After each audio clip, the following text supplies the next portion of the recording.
বড় পীর আব্দুল কাদের জিলানী মাহবুবে সুবহানী কুতুবে রব্বানী রাস্তা দিয়া চলতেছেন, একটা কুকুর সামনে দাঁড়ায় গেল। কুকুর ডাক দিয়া কয়, বড় পীর আমার কথার জবাব দিয়া তার উপরে যাও, বলো তুমি ভালো নাকি আমি কুকুর ভালো?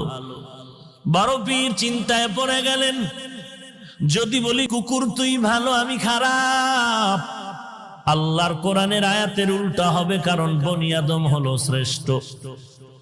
যদি বলি তুই খারাপ আমি ভালো, তো অহংকারী আসিয়া যাবে। আর যদি বলি আমি খারাপ তুই ভালো, তো কোরআনের আয়াতের উল্টা হয়ে যাবে।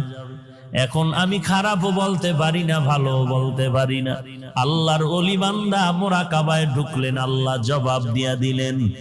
এই জবাব পাইয়া ডাক দিয়া কয়, কুকুর কবরে যাওয়ার আগে আমি তোকে বলতে পারবো না আমি